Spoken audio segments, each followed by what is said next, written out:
pang balita, hawak na ni Senador Tito Soto ang dalawang reklamo laban kay Senador Antonio Trillanes IV na isinampa ng isang individual. Kabilang sa isinampang reklamo laban kay Trillanes sa Senate Ethics Committee na pinamumunuan ni Soto ay ang alegasyon nitong tumanggap ng suhol ang dalawang huwes ng Court of Appeals para pigilan ng suspension order laban kay dating Makati City Mayor Junjun Binay at ang pagtawag ni Trillanes kay Pangulong Duterte na mamamatay tao. Ang reklamo laban kay Trillanes ay isinampa ng isang Abelardo de Jesus na siya ring nagsampa ng reklamo laban kay Senador Laila de Lima. Una nang pinag-aralan ng Office of the Solicitor General na sampahan ng kaso si Trillanes dahil sa pagkakandong nito kay SPO3 Arthur Las Cañas. Tinatanggihan natin ang korupsyon! Sa gitna ng pro-Duterte rally sa Quirino Grandstand kagabi, tinanong ni Justice Secretary Vitaliano Aguirre II ang mga dumalo kung sino ang susunod kay Senador Leila de Lima na ipakukulong. Meron kayo sinasabing gusto niyong isunod? Sino?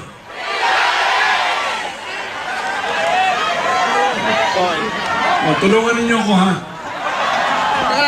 Ang tila bantang ito ng kalihim, agad sinagot ni Senador Antonio Trillanes IV.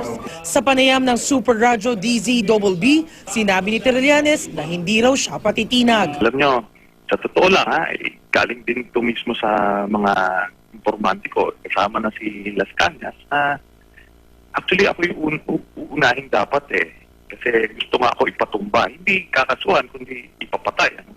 Sinabihan si Las Cañas yan after nung pagkapanalo ni Duterte, sinabihan na galit nga daw sa akin.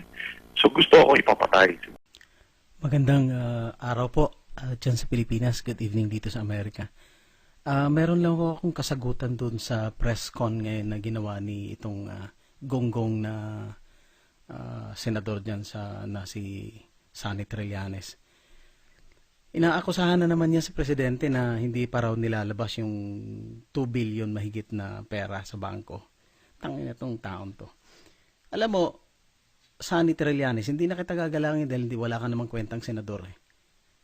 Alam niyo po, itong ginagawa mo, hindi ka man nahiya, nag-aakusa ka. Ito may dokumento, according to Rappler, may dokumento ang Senado na ang 63 mong consultants, nakasama na dyan ang isang driver, houseboy, media worker, campaign donors, mga kaibigan mo, ginawa mong consultant, ang ginagastos ng gobyerno po. Hindi ho ba kayo kinikilabutan? Mga gunggong ka na, Senador. 1.63 million kada buwan. Pera ng taong bayan yan. Pera ng gobyerno, pera ng taxpayers. Ang lakas din ng loob mo mag-akusa na wala na ka naman napapatunayan tungkol dyan sa pera na yan. Ito recorded ito nandyan sa Senado, dokumento. Reported ito ng Rappler. Na itong Rappler naman kaalyado nyo yan, kaalyado ng mga dilaw. Kaya lahat ng ginagawa niya, ginagawa nila ay puro criticism kay Presidente Duterte. Ito, sabi nga nitong na according to COA Circular number 85-55A, which defines the unnecessary expenditures as those not supportive of the implementation of the objectives and mission of the agency relative to the nature of its operation. So, ano naman ang kinalaman ng houseboy mo, family driver, at saka yung mga media worker? Bakit mo naman pasisweldohin? Itong nandito pa dito sa yung isang standard report dito, ang mga consultants, ito, hindi ko alam kung nandiyan pa or pinalitan mo na pero the fact that you did this is something na may kagaguhan ka rin na ginagawa na nilinlang mo ang mga taong bayan, ang mga Pilipino. Isipin mo, 71,200 a month itong si Segundino, according to Rappler. Orfiano Jr., Ian Lee Punong Bayan, 71,200, Jaime Torato, at and so on and so forth. Marami. Bakit naman, ano ba ang gagaling nitong mga to at pinapasweldo mo ng ganong kamahal? Anak na weteng naman, Trillanes. Hindi ka ba nahiya? Akusa ka ng ukusa. Manalamin ka muna, hoy. Mahiya ka naman sa sarili mo. Hindi ka na kinilabutan. Akusa ka ng akusa. Isipin mo na lang, kata yung budget mo. 1 week or a few days before the election, naglabas kayo ng ads. Gamit nyo pa yung mga bata, kabataan. Magkano ang gastos nun? Ang sinabi pa doon, ikaw daw ang sponsor. Magkano ang gastos nun?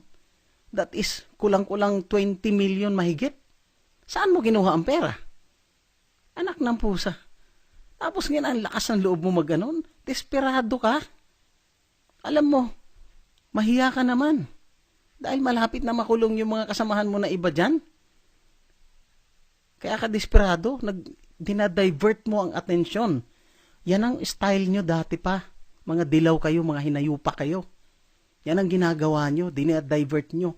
Para malin lang ang tao. Hindi na po ngayon. May social media na. May mga volunteers na nakatulad namin. Kami ho ay isa ako sa 16 million mahigit na bumoto kay Presidente Duterte. Tangina. Pasalamat ka, Mr. Trillanes. Mabait si Senador Alan Cayetano. Binoto ko din yon. Mabait yon. At hindi ka pinatulan. Dahil kung katulad ko siguro ang katabi mo at tinanggalan mo at sinabihan mo hindi kita papupurmahin, subukan mong gago ka. Papatulang kita, wala akong pakialam kung saan tayo. Kapal na mukha mo. Hindi ka nga makaarati diyan kay kay Senator Mix. Napakabait din yung tao niyan, pero subukan mo ang taga Mindanao, gago ka. May kalalagyang katarantado ka. Professor, ano yung mga narinig mo o nakita mo na kagad ng mga dapat talagang bigyan ng investigation agad? Kaya nga, nandyan yan, nauna ang, meron na yung mga questionable na, so if I have the appointments, maraming consultants, sobra-sobra. Mas marami pang consultant kasi Presidente. Ako hanggang assistant secretary ka lang. Kung consultant ka, ang boy, walang sweldo yan. Lahat ng consultant dito, 1 peso a year ako.